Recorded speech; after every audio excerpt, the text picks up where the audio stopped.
Hi guys, Richard Blaine here. Thanks for stopping by my Easy Cooking channel tonight. You know, this last week I was at the shop working and all of a sudden the door opens up and in comes this guy and this girl. And he goes up to one of the guys I work with and he says, "I'm looking for Richard Blaine." And so Rob, the guy I work with, points over there to me. And the guy comes up and he says, "Richard Blaine?" And I turn around and go, "Yeah." And he goes, "I'm Bo Hunter. Nice to meet you." I was like, "What's up, Bo?" I mean, he told me he was going to be in Vegas and that he might stop by and visit me at the shop. And guess what? He and his lovely wife stopped by and visit me at the shop. He took time out of his busy vacation schedule with he and his lovely wife to come and see me at the shop. And I showed him around the store and we shoot the shit for a while and it was fantastic. He's a top-notch guy. He's a top-notch guy and an A1 Class A YouTuber. We had a good time. He's from Mass. I'm originally from New York City. And we had a great time. He's a nice guy. And I just wanted to say on this video, before I go ahead with dinner tonight, that I really appreciate you stopping by the shop, Bo. You and your wife are lovely people. Thank you very much. And I hope to see you again. Anyway, guys, like I said, Bo's a great guy. You should check out his channel. I'm going to have a link to it in my description. I just wanted you to know that. He's a top-notch guy, and I was very surprised. It made my day. Now, tonight, I'm going to make a dish from another YouTuber. Her name is Sandy, over at the Easy Cooking channel. And I promised her that I would make a dish called Birria, lamb stew, traditional lamb stew. This stew could be made with any kind of red meat, beef, lamb, veal, goat, even pork, even though pork is the other white meat. Okay, tonight I'm going to make it with beef and pork because when I went shopping and saw the price of lamb, I almost fainted. So tonight I'm going to make it with beef and pork. Okay, I'm going to make it just slightly differently, but it's going to be Sandy's recipe. Okay, I know you'll enjoy it. So as usual with YouTube, 15 minutes, let's get going, and I'll see you on the other side. Okay guys, first things first. You'll need a steamer basket, or a steamer pot, or an evaporator, whatever you have, or a triple cooker. And into that, I'm adding the first layer of beef and pork. Okay, and to that, I am adding some sliced onion. Okay, we're going to do this in layers. One whole sliced onion. Okay, just want to build layers. It's going to get a little tight in here because my steamer is not as big as the one that Sandy used. Okay, here we go. One layer onion. Now I'm going to press it down.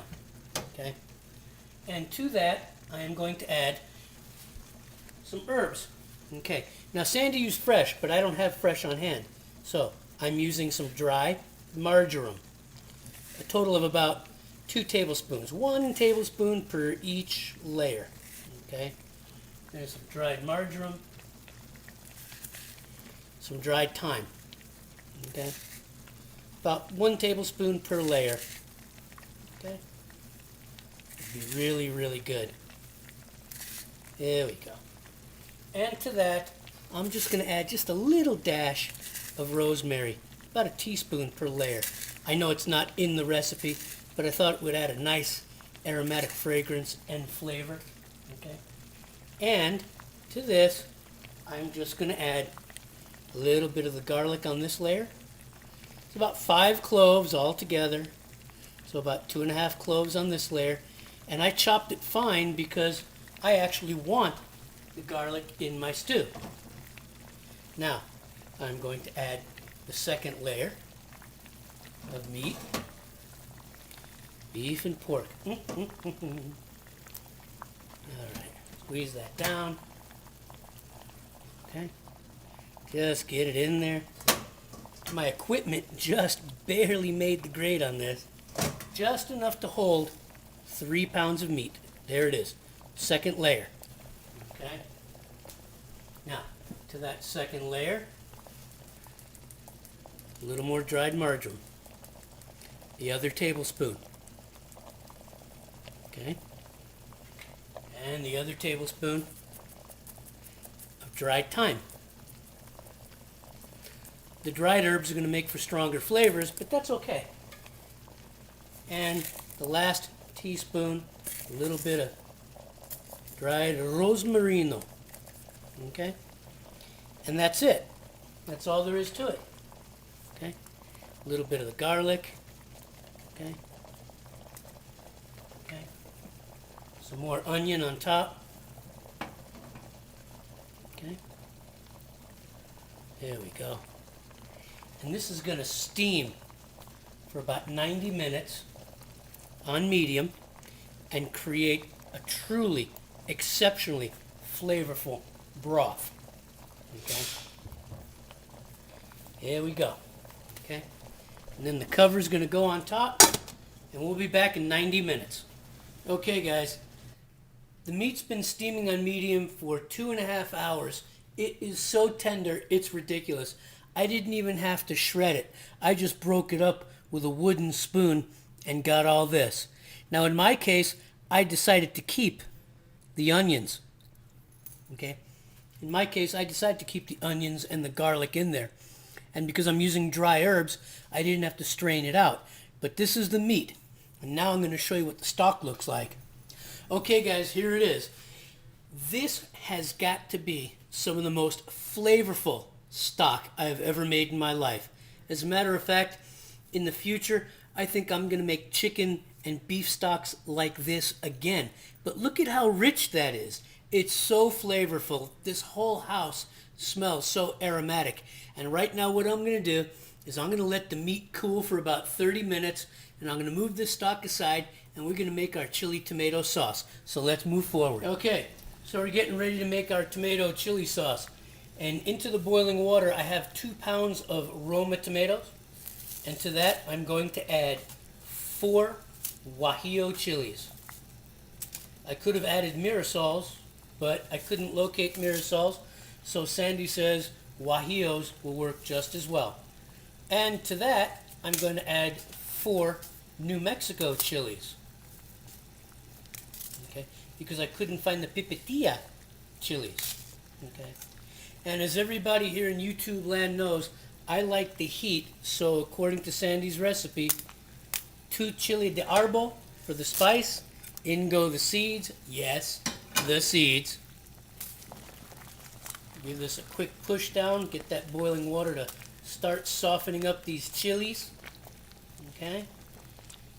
10 or 15 minutes, about 15 minutes to get these chilies soft and the tomatoes soft. I'm just going to add a little pinch of salt. There we go.